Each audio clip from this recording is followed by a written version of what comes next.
does not arise only from your loans or advances, what we call in banking. A bank is prone to credit risk from various sources. Though loans and advances tend to be the major source of credit risk for a bank, banks are involved in various transactions. Apart from loans, they have huge traded books, especially international banks. If you go, they have huge traded books. They have a lot of off-balance sheet items, which can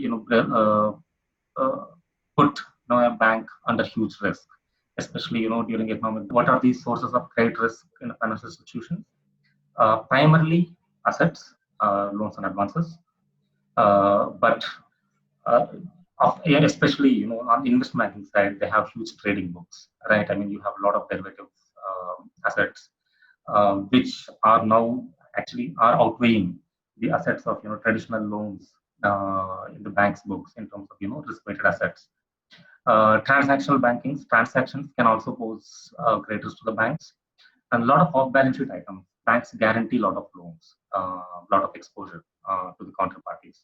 So in case of such instances, though those exposures do not sit in the balance sheet, but then when the guarantees have to be honored, it will take the P&L of the bank. Okay.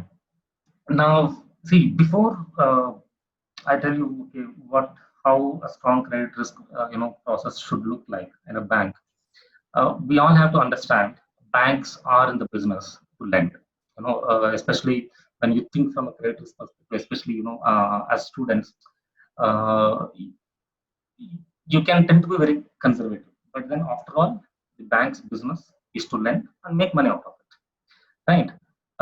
But how much risk the bank wants to take when they're lending, and how identifying that risk. Okay, if I'm lending to this particular counterparty, how much am I exposed in terms of risk? How will I mitigate that risk and make adequate returns? Right? It's as simple as that. I have to take risk. I mean, if let's say as a credit risk team, credit risk function, if I say to the chairman saying I'm not able to take any risk, then okay, fine, we can close the license and then go home. Right. I mean, so first principle always is the banks are there in the business to lend, but taking controlled risk, and ensuring that we are also earning the adequate returns through our lendings. Okay. Now, typically, in a credit risk function, it belongs in an organization. It has two parts. The one team takes care of entire credit decision making process, right? For example, I am part of that team, so we analyze the counterparties, we analyze the risk in the business, we analyze how much exposure. I mean, exposure when I say how much loan value I can actually take on this particular counterparty. And then we also have in the downstream side some monitoring teams. What they do is once we sanction a loan to the customer, now we also have to monitor. I mean, regular monitoring year on year. How is the business performing? How is the loan repayment happening, etc., etc. Now, the other part of the credit risk function is they maintain the balance sheet of the business bank, right? They have to decide. They are the team who will calculate. Okay, fine. This is much I am lending in the market, or it can happen other way around also. This is the capital that we have in the bank, right? This is the risk-weighted assets I can have in my book, right? With this capital and with this much risk-weighted assets, okay, how much more I can lend to the business, right? So, and what are my returns? Am I falling short in capital because they will be responsible for meeting Basel III norms, etc. So that is the team that maintains the balance sheet of the bank.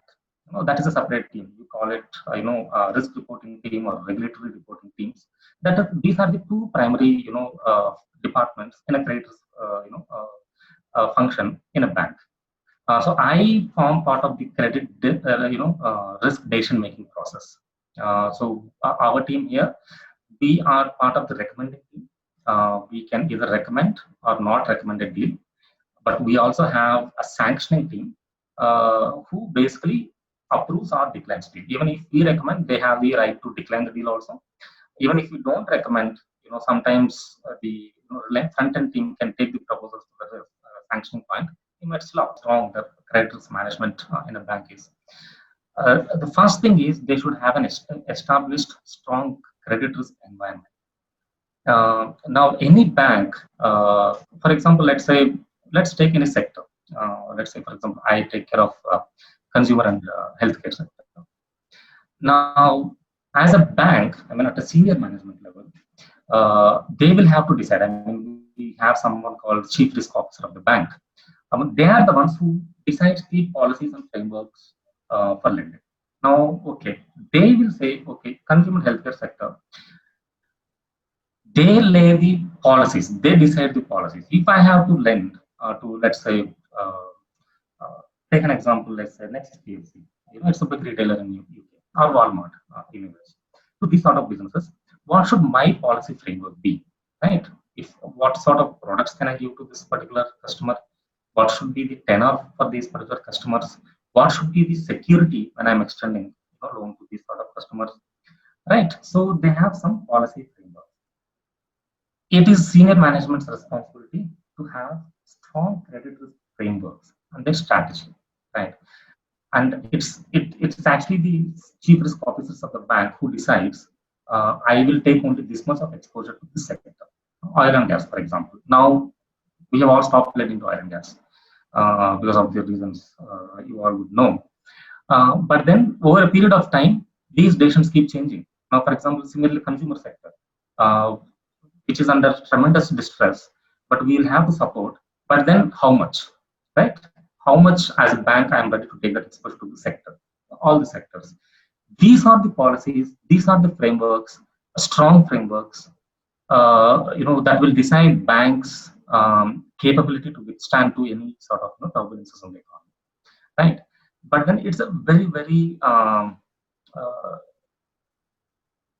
it's not as simple as I'm saying. For example, let's say, as a bank, I mean, we'll have to compare ourselves with peers also, right? Now, if I say, okay, our consumer sector is highly risky, I don't want to take a lot of exposure to this, sector. As a Barclays, if I decide that, I am losing money there also, right? I am actually reducing my risk, but I'm also losing money there. If I'm not lending, I'm not earning also. And competitors could be, taking more risk there. They might decide to, okay, I am happy to lend to this particular sector. Now, that call could result in, banks earning more money or banks, losing more money. But that is the, job of this, chief risk officers, because they know their experience, what sort of decisions they have to take during this sort of, during certain, point of time. So that's what makes them senior people. And strong model risks. Every bank will have something called model risk. Now, these model risks have evolved significantly post 2008 financial crisis. Now, model risks were not very robust. So, what model risks actually do is they calculate the RWAs for your bank. Now, this is the amount of loan advances I have given to the sector. This is the underlying security I have. For example, I have lent, a loan of 1 crore to a customer, but I have also have taken a security of 2 crores, right? Effectively, my exposure is covered. And then, but what will be the risk-weighted asset as a bank, right? And then, what is the probability of default depending on the grading of that particular customer, economy, etc., etc. And then it calculates this is the risk-weighted asset of this particular transaction. I have lent X amount to A, but then this model actually tells me you have lent this much amount. For a bank, basis your type of facility, security, tenor, rating of the customer, etc. This is the risk-weighted asset of the bank. Now, based on the risk-weighted asset of the bank, I have to allocate certain amount of capital also to the bank. Now, these models have evolved. One of the primary reasons, banks were short of capital, or the models themselves were not that robust. Their RWA calculations were not that robust at that point of time. Banks enjoyed those periods without adequate capital in the business. They were lending. lending. And then when economy fell, they didn't have capital to withstand the stress in the market. So now every bank, for example, I don't want to quote the name of the bank, one of the Asian banks recently, when they migrated to the new model risk, they had to allocate $4 billion of additional capital. So that shows you how inefficient or ineffective their previous models were. Right now, every bank is trying to make these models as robust as possible, so that in case of any stress in the market, the bank would have assessed their risk in the system, more accurately. It's not possible to assess and my risk, quantify my risk to 100%. It is never possible, right? But then as accurate as possible. The stress testing has to be as accurate as possible. That these are some of the key things that will determine how strong the credit risk management environment in a bank is. And that is how, for example, now we all say, let me take Indian Bank itself. For example, we all say HDFC Bank uh, has as a balance sheet is much better than competitors. Why? Because they have better model risks, risk quantification, and they are also a little conservative in terms of their approach, right? But then they are still successful in India. They are still the largest lender, despite being slightly conservative, having a lot of capital. They are making adequate returns. Despite that, they are still successful banks. Right, in a bank. How robust are your credit appraisal processes? Now, your counterparties could be ranging from from individuals. That is your retail banking. For example, me, you. Whenever I take a personal loan, whenever I take a vehicle loan, housing loan, etc. This we call them retail or consumer loans. It could be small and medium enterprises, for smaller industries. It could be mid corporates or commercial bank businesses, slightly medium-sized businesses. It could be very large corporates, right? Now your credit appraisal process cannot be same across all this customer base, correct? For retail customers, there's nothing much to analyze. I mean, it's more of a behavioral pattern based. Okay, this is this person's salary. This will be his regular recurring expenses. This could be his net disposable income. On basis that how much risk, how much loan I can give. It's very simple. There's no great analysis that goes retail lending. If it is a vehicle lending, well, it's more like asset backed, so you take even more comfort there. But then when it goes, above the ladder, small and medium enterprises, they produce some financial statements. Now we have to look into their financials, balance sheet, profit and loss account, how much profit they are making, what are they doing, what is the business model, etc.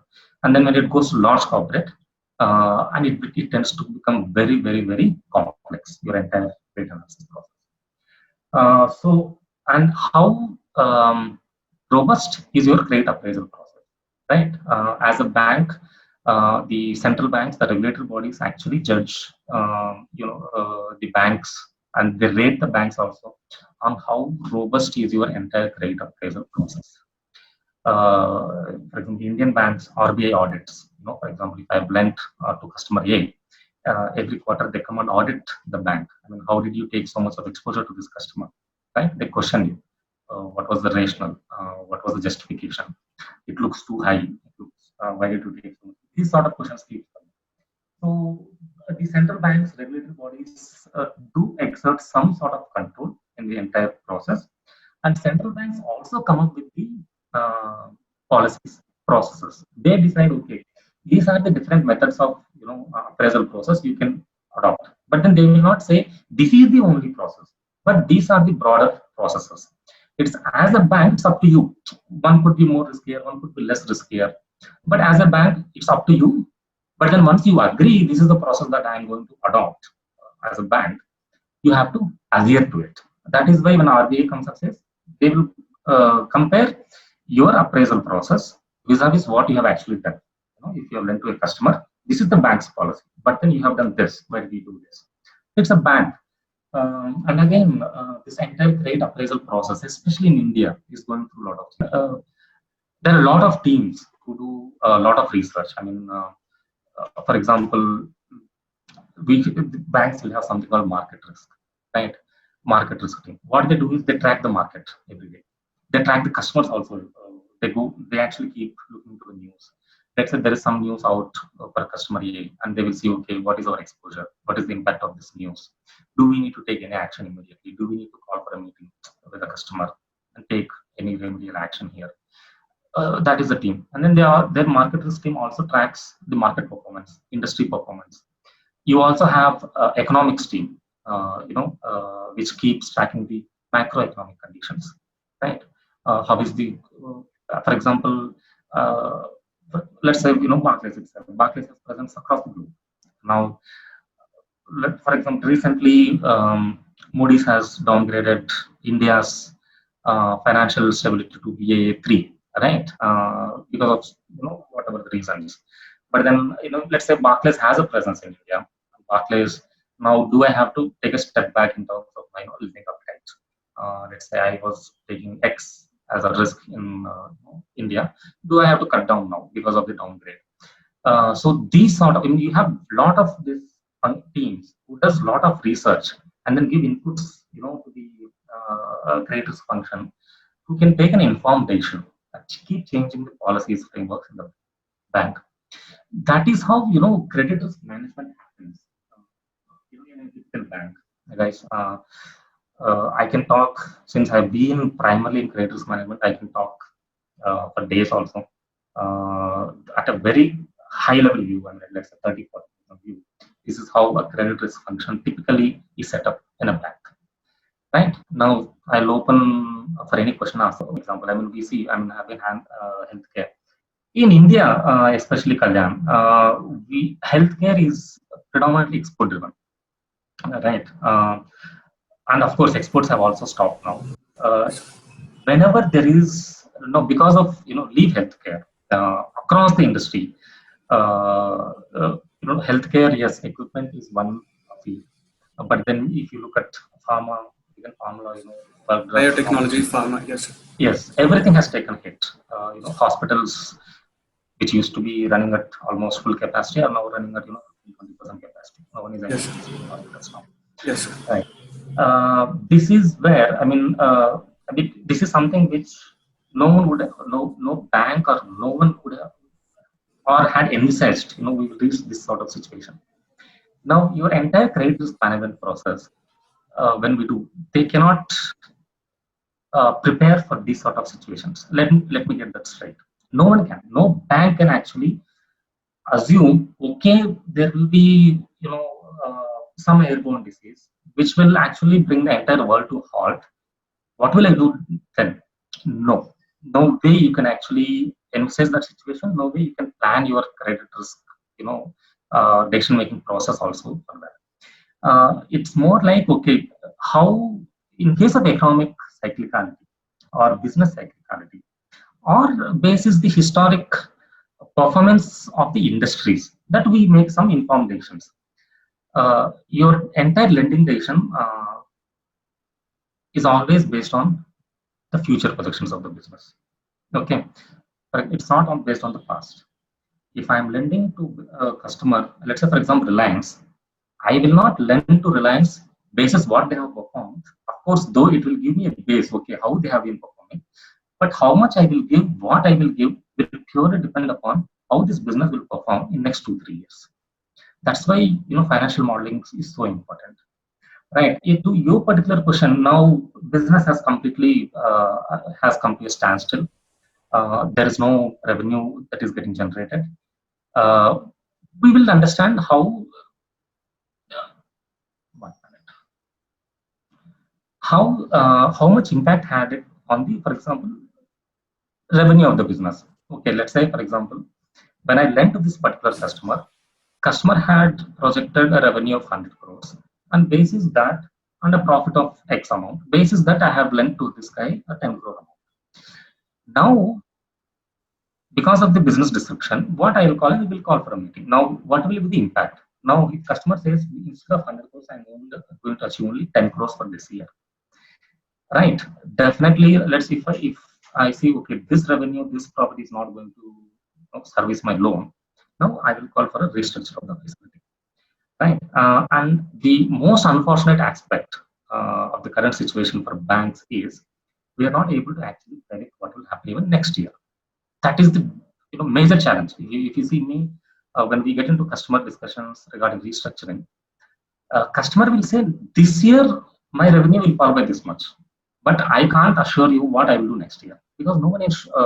We have no clarity. Now, the most of the decisions we are making is actually short term. Okay, for this year, in order to uh, keep the business running, in order for the business to sustain during these times, what as a lender I can support, how much I can support this business. And that is why we have all government guarantees, guaranteed loans that banks are, extending. If it is a regular business failure, right, which can happen, that's business because of business risk, financial risk or country risk, whatever it is, then it purely calls for an administration or insolvency process. But in these sort of situations, we'll try to understand the impact. Okay, for this year, this will be impact on financials, and my loan may have to be restructured, so on so way. Okay, fine. Reduce the repayments for this year, but then keep it increasing from next year onwards, etc. But if we see the sustainability of the business itself uh, being a challenge here, then we'll go for a clear administration. Thank you.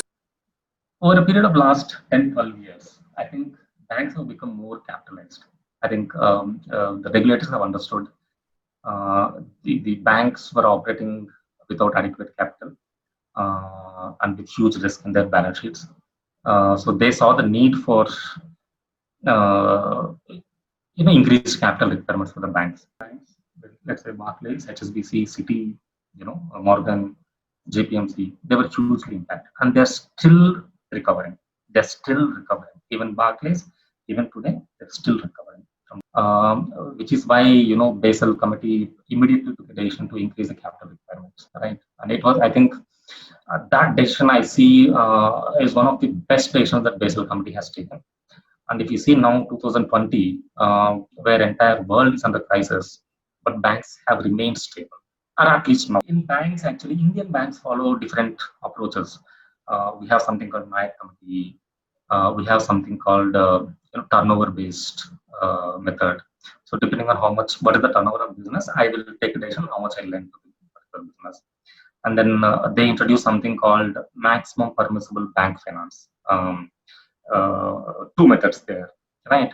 And then now they're slowly shifting to something called cash flow based model. If you have read recently, SBI is going to adopt cash flow based lending rather than any of the traditional maximum. So they have changed their credit appraisal process. They have made it more robust and even more secured. I think Indian banks, to great extent, were saved by strong regulatory exercise RBI had on banks.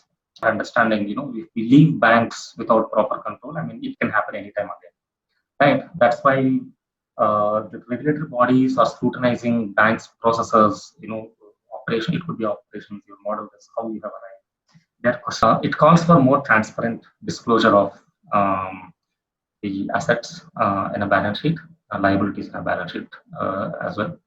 A lot of off-balance sheet items, which were not shown in the balance. A lot of banks, I mean, Indian banks try to cover up, try to mask, any bad debts. I mean, it's a common practice, not only Indian banks, everywhere. Because if I categorize them as bad debts, I'll have to provision, my P&L will go for a toss, my dividends will go for a toss, my returns will go for a toss, shareholders might look differently. So they try to, mask some of the bad loans, potential bad loans. But then this guy, I mean, after Raghuram actually ensured that Indian banks are provisioning more than what they were doing. Then, not in India, but globally, US, Europe, every bank are creating a ring-fenced structure. Right now, what they're doing is, when global financial crisis happened, it was actually the corporates who were the culprits. Right? Big corporates. Who were the culprits? Banks were the culprits. But then who got impacted the most? The retail customers, people like you, me. Because of the financial crisis, a lot of people lost their jobs. A lot of people who had kept as deposits in the banks had to forego a lot of their savings because of banks' failures. Now the regulators in Western countries, I don't know. I'm not sure whether it has been implemented in India or where we are. They are creating ring fence structures. Now, for example, if you look at Barclays, so they have divided the entire Barclays into two major entities. One will be which caters to your retail customers or small businesses, very, very small businesses, predominantly retail customers. And then you have a separate bank which caters to your corporate and investment bank. So any losses, any shocks in corporate investment banking will not impact my retail customers. My retail customers say deposits are safe, their money is safe, but and as a bank itself, it is safe. If something happens on corporate side, fine, it will have to deal. They let it be capital, and if it has to file for insolvency, the corporate investment banking entity has to do that. My retail will. It's not that I am forced to lend to this particular customer, right? When bank says please extend, this is the amount of capital or loans of loan amount that I want banks to lend to this particular sector. It is not that you lend irrespective of the creditworthiness of the customer, right? That's not what bank is saying. Okay, the bank is saying identify good customers who in the current scenario are going through some distress because of the reasons we know. I mean, the entire economy is in a standstill, so they have to meet their expenses and all. But you see, the business will survive in the long term. You assess that you don't see any fundamental flaws in the business model as such. The business is something which will survive. It's just a matter of 1 year, 1.5 years. They need support, from banks or government. So those you lend, not to the businesses where fundamentally the business is flawed or financially the business is flawed, and you don't see the business surviving, post 1.5 2 years also. In those cases, I don't think COVID will trigger any changes to the credit, fundamentally credit decision-making process, because I don't see the need of it, because it's not something.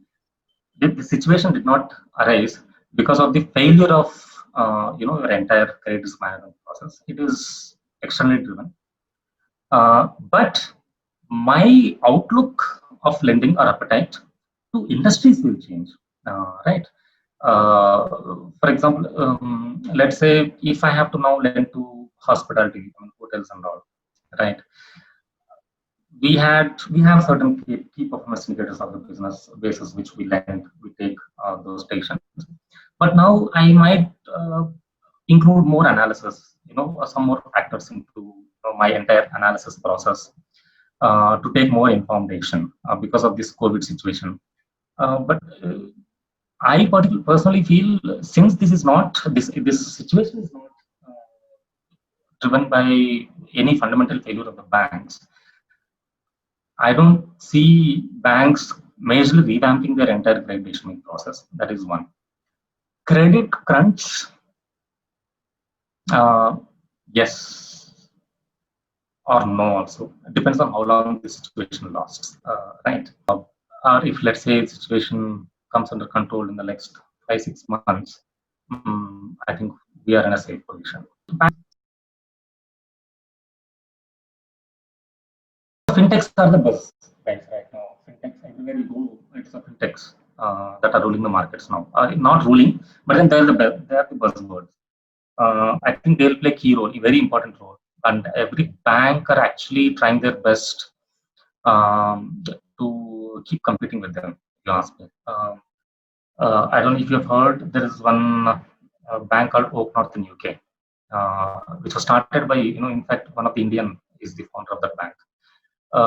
So they have the concept of, they don't have any branches. They don't have any branch. They lend to corporates. I think, I am not sure of the retail sector. It's totally online. Let's say I have a business, I can go to their site, I upload the documents. These are my requirements. and you have a back office team in India who who analyzes the financials and then give a recommendation, either sanction or decline. So the decision-making process, automation of decision-making process, to some extent, is done on the lower end of the book. So if I step back a bit, a lot of banks actually post 2008 crisis, they had to improve their operating efficiency because now Basel III is saying you have to increase your capital, which comes at a cost. The revenues are either flat or declining, or to some extent they were declining for a lot of time. Now either flat or some improvement, some increase in revenues. Unless you become more efficient in your operations, it's basically your revenue is always flat or slightly increasing. Your cost base is increasing in terms of capital, etc. Now, where will I reduce my cost? It's my operating cost. That is the only way I can reduce my costs. Now, to reduce the cost, technology is actually playing a huge role. Banks are adopting to a lot of technology platforms. The risk decision making process, especially in retail loans. If you can search this online also, there is something called Moody's Rating Advisory, right? So what it does is it's actually developed by Moody's, and a lot of banks use it. Even HSBC uses it. So it's used in the small loans like business loans, mortgage loans, personal loans, etc. You have a defined parameters. You just input them. It gives the component analysis for across the industry, across the country, even globally also, right? For this business, okay, what are the average gross margins, average EBITDA margins, average revenue growth? So these decision-making tools are becoming more and more robust thanks to data analytics, right? But it will evolve over a period of time. Retail side, definitely over I think next 2-3 years, you will see total automation of all this decision-making process. Not only this decision-making process, disbursements, etc. Most of it will get automated. On the higher end, it will take. Sir, I have a doubt. Now, there are a few fund managers who expect that what happened in the corporate loans in the last few years regards to those NPAs, will those happen with the retail loans as well? And what's your take on that?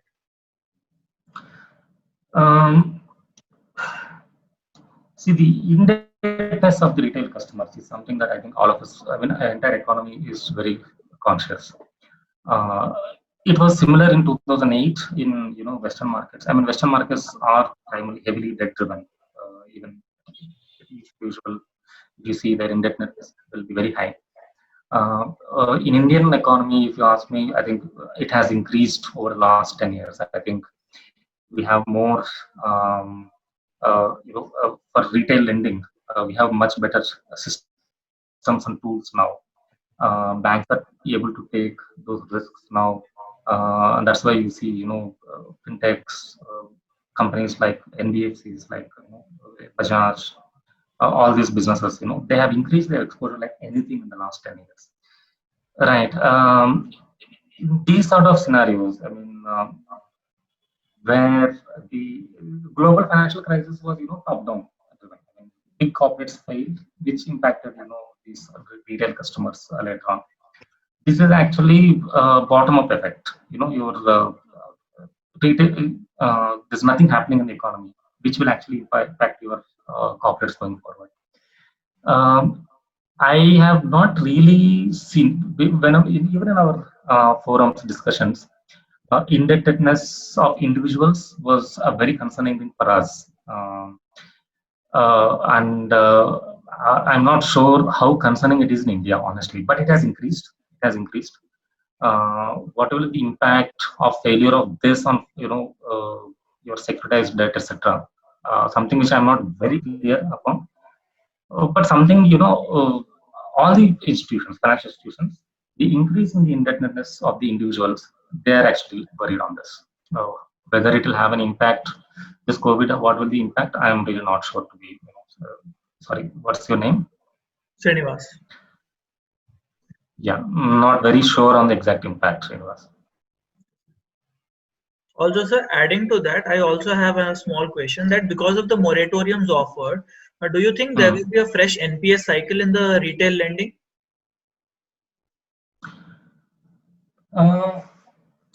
See, it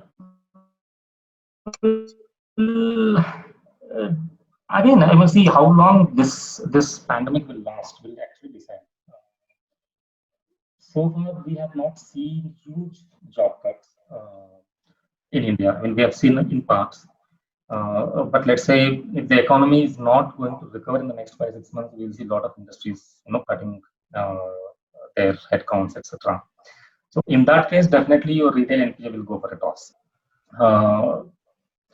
But capital repayment holiday, more than to the customers, I mean, it's giving that leeway. I mean, for the customers to be able to live through this situation. It is giving that.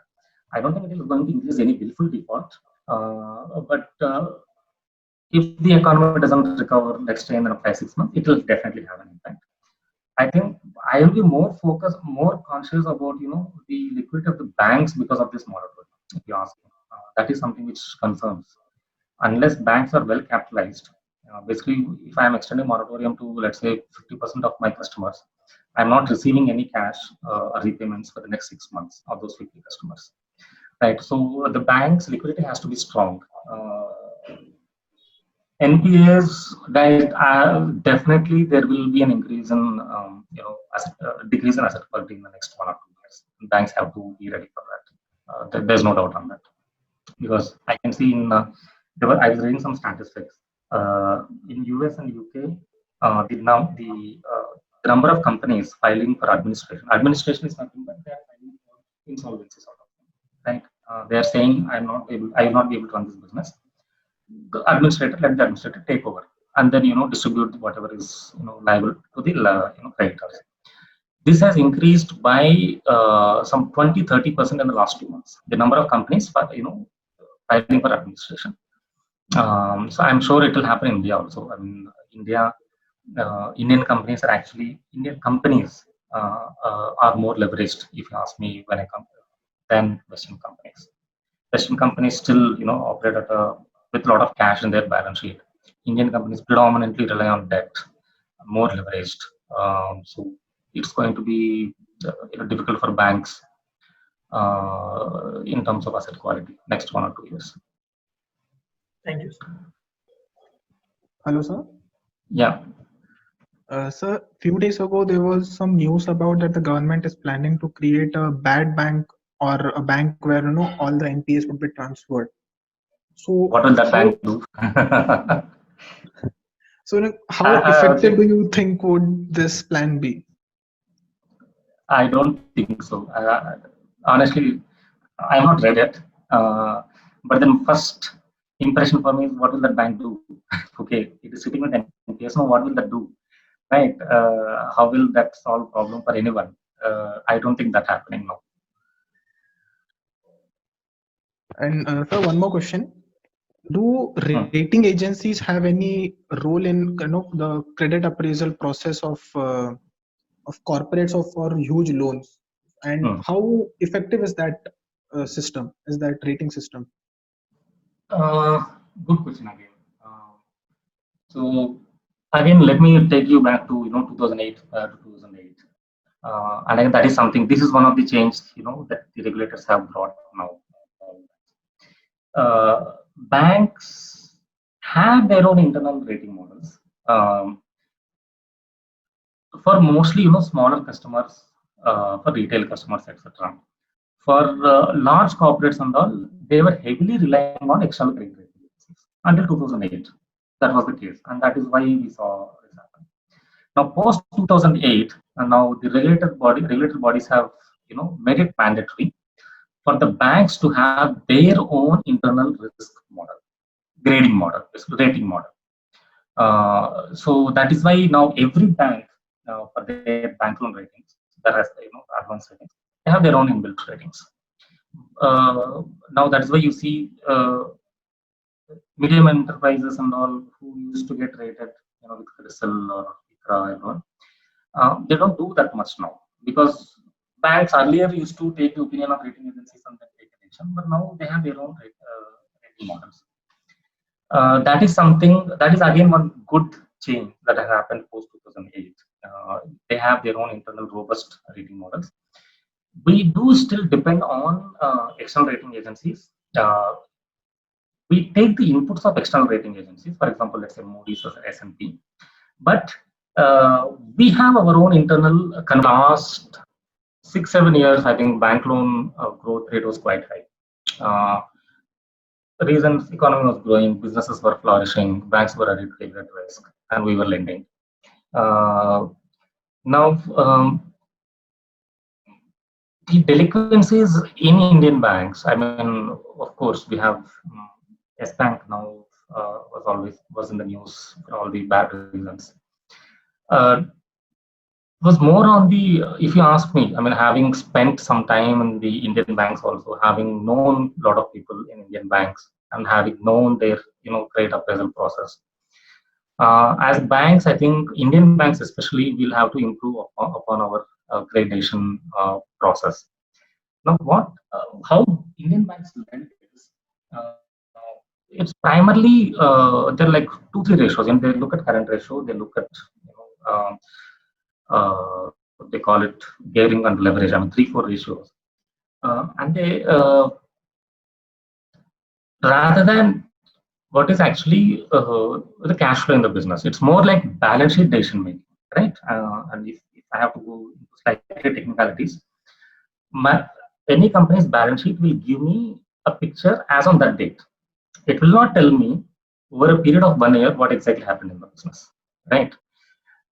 So the decision making in Indian banks is more based on, okay, balance sheet. This is the balance sheet. This is their current asset, or this is their fixed asset. This is their current liability. How much I can give, because that's how the methods are also arrived at. Slowly now they are moving to something called cash flow based. More like, okay, how cash flows are actually flowing throughout the year, how cash generated the business is. The banks. What's your take on that, sir? Managing of banks. You see, credit risk capacity depends purely on what is the capital in the business, right? What is the capital in the business? Even if after merger, excess capital in the business, and what is the other capital? Let's say bank was not meeting Basel III capital criteria, gets merged with some other bank. Obviously, I don't think they will have any additional headroom to lend. So credit risk capacity will not change because of the merger. It's more like what is the capital in the business, how much they can lend. The credit risk decision-making process depends on okay, who's taking over who. For example, let's say SBI is taking over, let's say Canara Bank, for example. SBI will not let Canara Bank decide what will be credit process. SBI will say, okay, now you also follow what I am following. Right, that's how it is. Right, sir. Thank you, sir.